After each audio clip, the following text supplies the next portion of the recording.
इस मॉनिटर को ध्यान से देखें तो जनरली जो मॉनिटर्स हम लोग इस्तेमाल करते हैं वो 5 पैरा मॉनिटर होते हैं। कितने पैरा होते हैं? 5 पैरामीटर। ये मॉनिटर उससे कुछ भिन्न है। कोई बता पाएगा इसमें क्या चीज अलग है?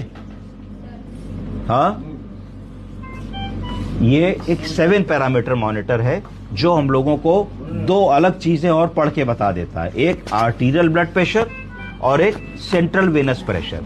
तो लाल रंग से जो आप ग्राफ बना देख रहे हैं और ये बीपी पढ़ रहे हैं, बीपी 112/57 जो आ रहा है, ये किसी बीपी कप से नहीं नापा जा रहा है। इसको हम लोगों ने क्या किया है कि पेशेंट की आर्टरी से ब्लड सीधे मशीन से जोड़ दिया है एक सिस्टम के थ्रू, जिसको ट्रांसड्यूसर कहते हैं। क्या कहते हैं? ट्रांसड्यूसर। ये जब मरीज आए थे तो इनका ब्लड प्रेशर इतना कम था कि वो ब्लड प्रेशर रिकॉर्डेबल ही नहीं था, और हम बार बार फाइल पे लिख रहे थे सिस्टोलिक, तो उससे कोई मतलब नहीं हो रहा था। वो बस लिखे चले जा रहे थे सिस्टोलिक, क्योंकि ना नापने वाले को मिल रहा था, ना नर्सिंग अफसर को मिल रहा था, ना डॉक्टर को मिल रहा था। पेरिफेरल पल्स नहीं थी, शरीर ठंडा था, सिर्फ कुछ सेंट्रल पल्सेस जैसे हम कैरोटिड को फील कर पा रहे थे, थोड़ा बहुत फीमोरल को फील कभी कभी कर पा रहे थे। तो ये था पर मरीज सेप्टिसेमिक शॉक में था। तो अब क्या करते? तो तुमने इसमें आर्टीरियल कैनुलाइजेशन किया, आर्टरी के अंदर एक कैनुला डाल दिया और आर्टरी के कैनुला को ट्रांसड्यूसर मशीन में कनेक्ट कर दिया। ये ट्रांसड्यूसर मशीन है, ये ट्रांसड्यूसर मशीन है ना, इसके माध्यम से कनेक्ट कर दिया। ट्रांसड्यूसर के थ्रू कनेक्ट कर दिया है ना।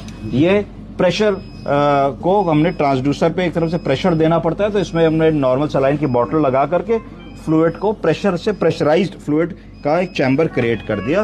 और अब फिर ये जो हमारा बीपी इसमें आ रहा है, ये एक्चुअल बीपी 103/54, यानी कि ये हर पल्स के साथ वेरी कर रहा है, हर पल्स के साथ एकदम सेंसिटिव है। इसमें कोई चीज प्लस माइनस नहीं हो सकती कि नर्सिंग अफसर ने गलती कर दी, डॉक्टर ने गलती कर दी, समझ नहीं पाया, दोनों हाथों में अलग अलग बीपी आ गया, मिस्टेक हो गई। तो कभी भी सिक मरीज है तो देखो, अगर ध्यान से इस मॉनिटर को देखो, इस मॉनिटर पे फोकस करो, तो ये एक्चुअल बीपी आ रहा है, हर धड़कन पे बीपी चेंज होगा। अब अगर मानो कि मैं मरीज को थोड़ा सा टैप करूंगा, जब टैप करूंगा तो इन रिस्पॉन्स हार्ट बीट बढ़े या घटेगी, तो ये ब्लड प्रेशर चेंज होगा। देखो 130/40 है, अब मैं पेशेंट टैप कर रहा हूं, देखो 100/52 हो गया है ना। उसके बाद जो है अभी देखना, ये बीपी 101/50 हो गया। अब देखो, अभी फिर देखते चले जाओ तो ये बीपी जो है 102/49 हो गया। तो ये आर्टीरियल ब्लड प्रेशर है, ये इन्वेजिव ब्लड प्रेशर नापा जा रहा है, ये सेकंड टू सेकंड का ब्लड प्रेशर है।